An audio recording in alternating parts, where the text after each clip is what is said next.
look at the Rubin telescope images. I have a friend, a dear incredible. friend. It's incredible. Millions of galaxies. Right. When you see the enormity of the universe, I can't wait to fly. I want my molecules and atoms to fly through space. And Oh, boy. I would love to see the rings of so many planets. I'd love to see supernova.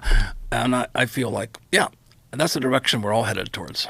So Whether you like it or not. can't do anything about it. Yeah. Have you paid attention to the James Webb Telescope discoveries? Yep.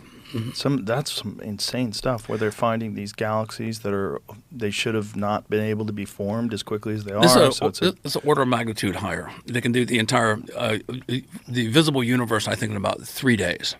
That took otherwise months to do. Yeah. So the assembly and AI is helping, of course. Right. So I think near Earth asteroids.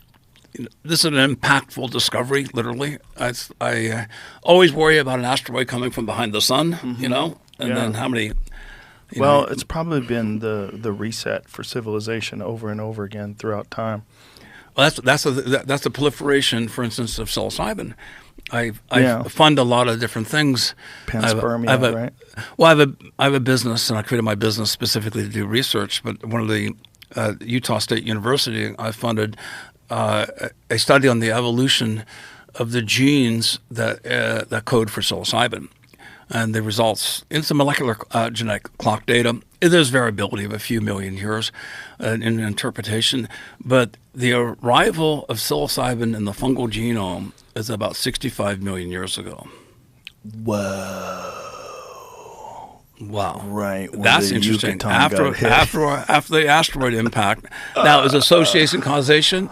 Not necessarily, but probably makes sense. There is a new asteroid. Look, there it goes. This video on the New York Times article, I don't know how to control the video, so I just let it replay. These are 3 here. different asteroids. There are 9 asteroids. Yeah, it's showing here these discoveries, and here in a second, it'll show you that like how and the timeline of the discoveries. It'll show like one day, right here, I think it is. They discovered like 800 or 900 in the first day. Oh, boy. Like 400 or 500 more the next day. So a couple hundred more the next day. But watch how it zooms out here in a second to show you where this is.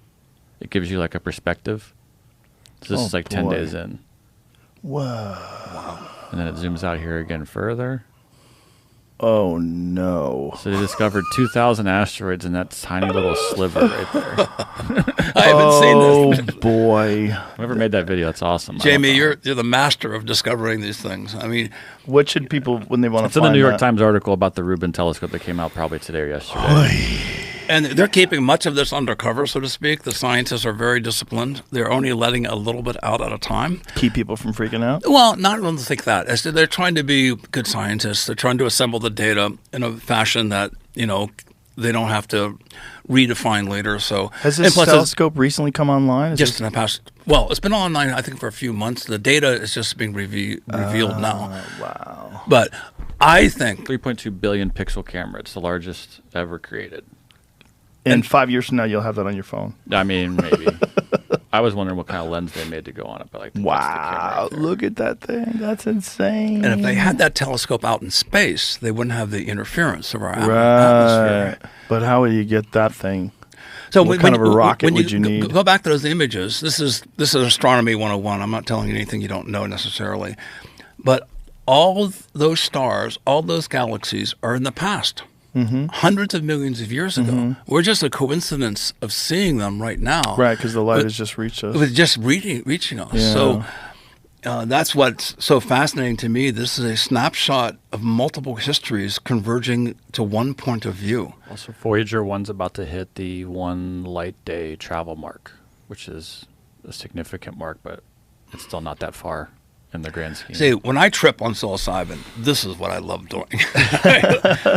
Trying to comprehend the enormity and the beauty of the universe. I believe the universe is full of love. I think that, we're built on relationships. And when you have relationships, when you have a quorum of individuals that are sharing assets, you build a community. Well, you certainly see that with human beings. the question is, what kind of life are we experiencing in these other planets? Like, what is life for them? Should we be so naive to think that it went along the exact same linear path as biological life on Earth, or is it completely unrecognizable? And when we're dealing with intelligent life from other planets, maybe they'd be so intelligent that they wouldn't travel, and maybe they don't need to. And maybe they're also dealing with solar systems that we have as a result of multiple impacts, including the creation of Earth itself, right? There was Earth and there was Earth 2. We were hit by another planet. They think that's what created the moon. Like, all that stuff leaves debris. It's all flying debris around. fields. And if it wasn't for Jupiter, we would have never made it this Absolutely. far. Never made. That's our protector. Yep, absolutely correct. We would have never made it to 2025. We would have been dust a long time ago. We have a form of biological myopia, thinking that we need sunlight and oxygen for life. Right. And now, from Chernobyl, we know that fungi can use radioactivity as an energy source. Mm-hmm. We have methane-based organisms. Yeah, isn't that crazy? Yeah. So methane-based organisms. I believe matter begets life. Life becomes single cells. Single cells form chains. Yeah. They branch. Networks form. Right. And within these networks are associations of members that exchange resources. I don't believe that evolution is based on survival of the fittest. I believe evolution is based on the extension of generosity beyond that of your own needs to build a community of reciprocity. Certainly human evolution. I think it's happening all over. I think it's happening with tigers and gazelles. I think absolutely. We're animals. New news. We're animals for sure. But they're not very generous. They're just trying to eat and survive.